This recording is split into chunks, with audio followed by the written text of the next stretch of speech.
At a certain point, often without warning, you notice something peculiar happening. Your birthday approaches, that date on the calendar that once meant something, that carried weight, that seemed to organize the year around itself, and you feel nothing. Not sadness exactly, not depression, though others might interpret it that way. Just a profound absence of interest, a flatness where celebration should be. Friends send messages, cheerful and expectant. Your phone lights up with notifications.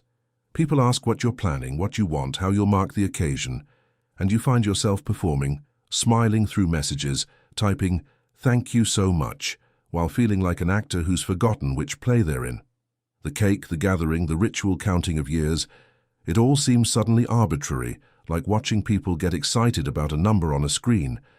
And naturally, you become confused. You think something must be wrong with you. Everyone else seems to find meaning in this. Everyone else manages to feel something. You wonder if you've become ungrateful, joyless, incapable of simple pleasures.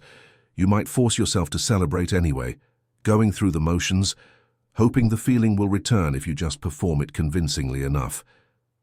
But what if I told you that this indifference isn't a loss at all, but a recognition? You see, most of what we call celebration is actually performance. Not in a cynical sense, but in a very specific way. We're performing a version of ourselves that believes in the story being told. Your birthday is a celebration of you, yes, but of which you? The you that has progressed, accumulated years, achieved things, moved forward along a timeline towards some imagined destination? This is what Kierkegaard was pointing out when he distinguished between the aesthetic and the ethical life. The aesthetic life is the life of the immediate, of seeking pleasure and avoiding pain, of organizing existence around getting what you want. Birthdays are perfect aesthetic events. They're about you, your pleasure, your desires being acknowledged and hopefully fulfilled. But here's the strange thing. Kierkegaard suggested that this mode of existence eventually collapses under its own weight, not because it's morally wrong, but because it's fundamentally empty. It's like spending your life collecting shells on a beach, arranging them just so, only to realize one day that you're standing on an infinite shore. The collecting itself never meant what you thought it meant. The achievement, the progress, the accumulation of years, it's all real, certainly, but it's not the reality you thought you were participating in. The moment you realize this, birthdays become strange. It's like being congratulated for walking north when you've just realized that north and south are arbitrary directions on a spinning sphere. Let me give you an analogy. Imagine you've been living your entire life believing you're traveling somewhere important. Every year you celebrate how far you've come, how much closer you are to the destination. Your birthday is a milestone marker on this road, and everyone gathers to admire your progress. But then one day you look around and realize there is no road. There never was. You've been walking through an open field the whole time, and those milestone markers were just stones you yourself placed in the ground, trying to make sense of the journey. Once you see this, celebrating another milestone feels absurd. Not because celebration itself is wrong, but because the premise has dissolved. You haven't failed at traveling. You've seen through the idea that you were traveling at all. And this is what's happening when your birthday stops mattering. You're not becoming depressed or cynical. You're having what Kierkegaard called a glimpse of the absurd, the recognition that the structures we create to make life meaningful are, from a certain angle, completely arbitrary. Now let me warn you about something. This period, this seeing through of birthday celebrations and perhaps many other ritualized acknowledgements of the self, can last quite a while. And it's genuinely disorienting. You're no longer able to participate fully in the aesthetic life, in the simple pleasures and celebrations that once felt natural. But you haven't yet found your way into what comes next. You're in between. It's like being a person who's learned to see in the dark, then suddenly being thrust into harsh daylight. Your eyes haven't adjusted yet. Everything that used to fascinate you by candlelight, the dancing shadows, the mystery, the intimacy of limited vision, is gone. But the clarity of daylight hasn't yet revealed its own kind of beauty. You're just squinting, uncomfortable, wishing you could return to the darkness, but knowing you can't unknow what you now know. The usual response is to try desperately to make yourself care again. You throw yourself into planning, into making the birthday special, into convincing yourself that this year it will feel different. Or you go the opposite direction and declare birthdays meaningless, adopting a kind of aggressive indifference that's really just the same caring in reverse. You might even feel guilty about your lack of feeling, which creates a second layer of suffering on top of the first. But this doesn't work, because you can't force yourself back into innocence. Once you've seen that the emperor has no clothes, you can't unsee it, just because everyone else is still admiring the fabric. And this period can last quite a while. Kierkegaard himself spent years in this transitional space, writing under pseudonyms, circling around the same questions from different angles, unable to commit fully to either the aesthetic life he'd seen through or the ethical, religious life he sensed but couldn't quite grasp.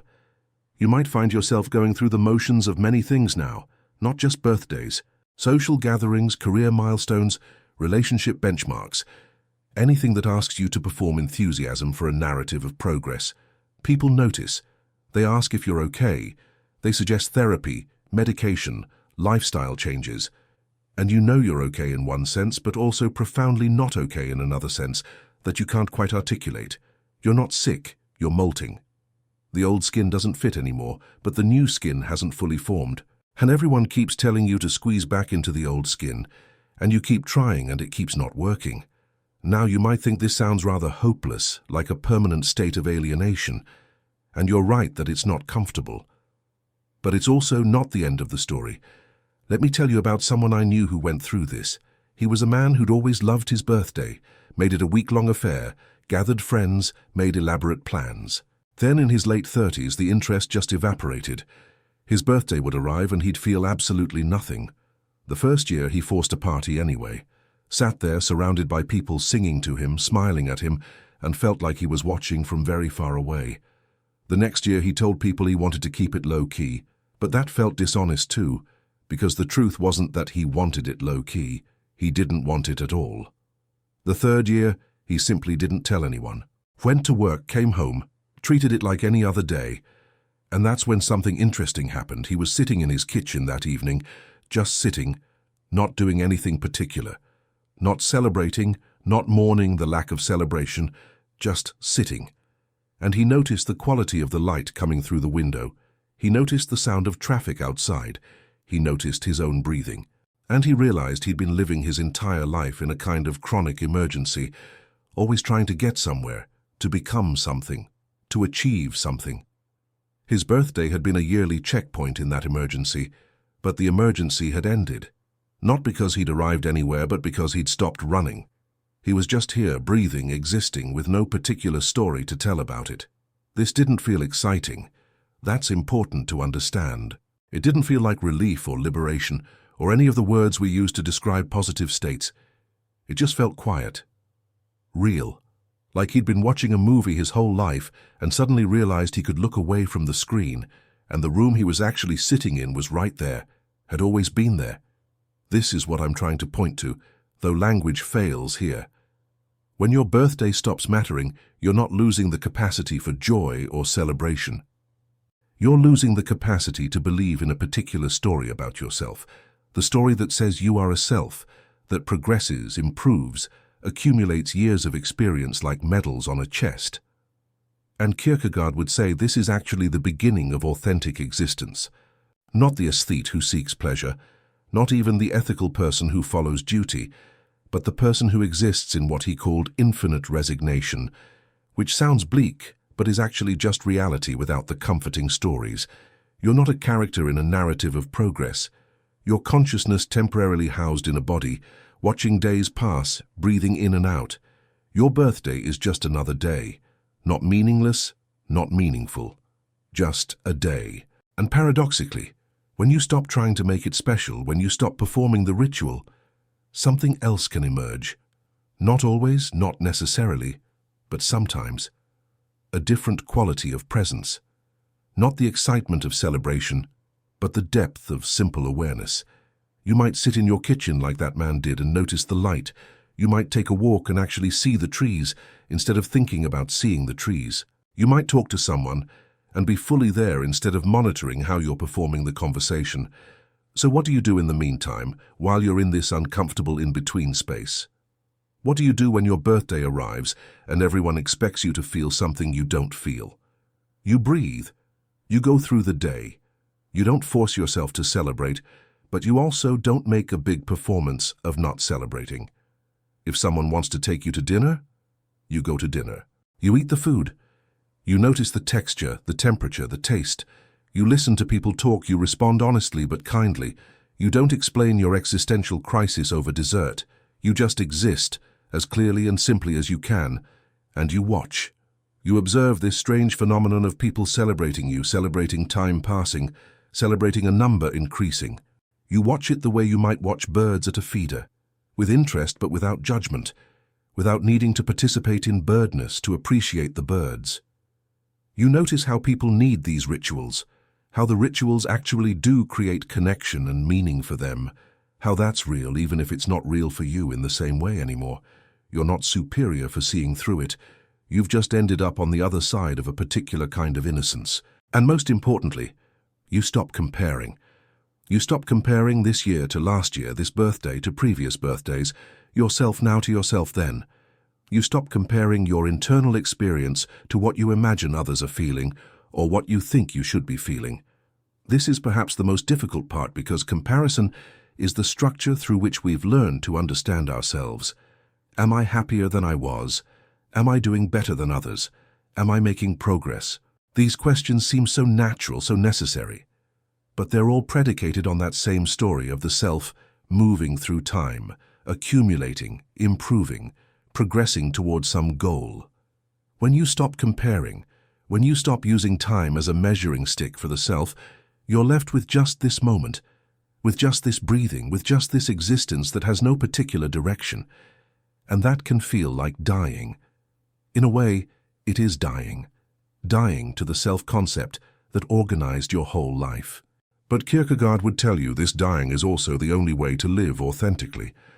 Not the aesthetic life of pleasure-seeking, not the ethical life of duty and rules, but what he called the religious life, which doesn't mean believing in God necessarily, but living in direct relationship with existence itself, without the mediating stories. Paradoxically, it's only when you stop trying to make your birthday matter that it can matter in a different way. Not as a milestone, not as an achievement, not as proof of progress or youth or anything else, just as a day when you happen to emerge from your mother's body however many years ago, which is interesting if you think about it, but not more sacred than any other day.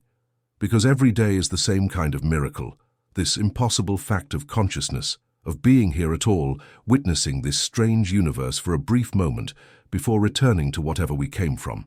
Your birthday is no more or less special than Tuesday or Thursday or any random Wednesday, which means, perversely, that it's exactly as special as every other day, infinitely important and completely insignificant at once. When people try to make their birthday the special day, they're actually diminishing it, reducing it to a performance, to a story about themselves. But when you let it be just another day, when you stop trying to extract special meaning from it, it can join the chorus of all the other days, each one equally temporary, equally precious, equally mysterious. Perhaps the reason your birthday doesn't matter anymore isn't that you've lost something, but that you've outgrown something. Not because you're better or more enlightened. Those are just more stories, more ways of measuring and comparing. But because you've glimpsed, however briefly, that the self you thought you were celebrating all these years might not be as solid as you believed, that it's more like a pattern of waves on the ocean than a thing that accumulates and progresses. And waves don't have birthdays. They just rise and fall, appear and disappear, each one new, even though the ocean is always the same ocean. And then you're thrown back on the raw fact of existence itself, stripped of its narrative coating. And it's not nothing. It's not depression or emptiness or loss. It's the background hum that was always there underneath the celebrations, underneath the disappointments, underneath all your attempts to make meaning through ritual and story. You just forgot to listen for it while you were busy celebrating milestones that marked a journey you were never actually taking. You forgot for a while. And now you remember. Or rather, you're beginning to remember in these moments of stillness when your birthday comes and you feel nothing, and that nothing is actually everything, has always been everything, will always be everything, regardless of how many times the Earth circles the Sun.